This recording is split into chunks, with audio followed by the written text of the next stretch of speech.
ভাই ফিতাটা ট্রেনিং দেন তো। এই গাড়িগুলো সব মোছা হয়েছে। প্রান্ত, তুই জমি মাপতাছিস কেন? জমি কি লিগা মাপতাছি তুমি বুঝো না? টাকা চাই এত টাকা পাই না, তাই আমার জমির অংশ আমি মাপতাছি। আমার এই জমি বিক্রি কইরা আমি এই টাকা দিয়া লিবিয়া দিয়ে টেলি যাম। এটা তুই কেমন কথা বলি ভাই? তোরা আমি টাকা দিতেছি না কিল্লিগা, সেটা কি তুই একবারও আমার কাছে জিজ্ঞাসা করছো? জিজ্ঞাসা করে কি করমু? তোমার কাছে কয়বার কইলাম? তুমি একবারও টাকা দিছো, আর তুমি আমার টাকা কি লিগা দাও না এটা আমি বুঝি না?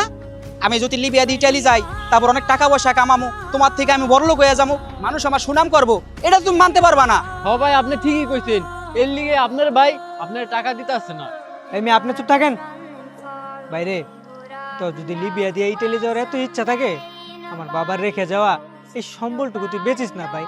যদি লাগে আমার গাড়ি থেকে একটা গাড়ি বেচে তোরা টাকা দেই। আচ্ছা ঠিক আছে, তুমি তাহলে আজকের মধ্যে গাড়ি বিক্রি করে আমার টাকা দাও। আমার টাকা আমি দালালরে জমা দিন, আমি এক সপ্তাহের মধ্যে লিবিয়া দিয়ে ইটালি ঢুকে যাবো। কিরে ভাই, আপনি আগে আইতেন, আড্ডা মাড্ডা দিতেন, খুশি থাকতেন, আর এখন বেজার হয়ে বসে থাকেন। কি হয়েছে আপনার? কেমনে রে? আচ্ছা ঠিক আছে থাক।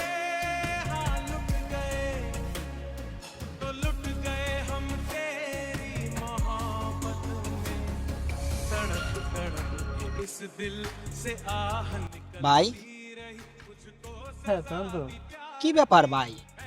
আমি পাসপোর্টটা জমা দিলাম পর থেকেই তুমি আমার লগে ওরকম ভাবে কথা কইতাছো না, একসাথে খাবার খাইতেছো না। যখনই দেখি তখনই দেখি তোমার মন মরা। কি হয়েছে ভাই? আসলে ভাই ওদিন তুই বললি না যে ভাইয়া আমি ইটালি গেলে তোমার সহ্য হবো না, মানুষজন আমাকে সম্মান জানাবো, এই কারণে তুমি আমার ইটালি পাঠাইতে চাইতেছো না। বিষয়টা তো তেমন না রে ভাই। আসলে লিবিয়া দিয়ে ইটালি যাওয়ার সময় অনেক মানুষ হইতাছে, আর আমি তোর ভাই হইয়া সেখানে কিভাবে তোর মৃত্যুর টিকিট কেটে দিতে পারি বল? সেদিন তুই আমার কাছে টাকা চাইলি, আমি তোকে দেই নাই, এর জন্য তুই আমার বাবার রেখে যাওয়া শেষ সম্বলটা বিক্রি করতে গেলি।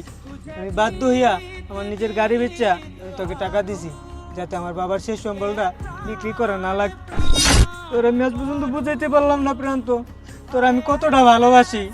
দেখ, আমি তোর বড় ভাই, আমি আজ পর্যন্ত বিয়েটাই করলাম না, কারণ বিয়ে করলে তোর প্রতি ভালোবাসাটা কমে যাইব। ভাই আমি বিষয়টা আসলে বুঝি নাই, আমি লিবিয়া দিয়ে ইটালি যাওয়ার স্বপ্ন বাদ দিয়া দিলাম ভাই। দালালের কাছ থেকে সব টাকা পয়সা পাসপোর্ট ফেরত নিয়ে আমো ভাই।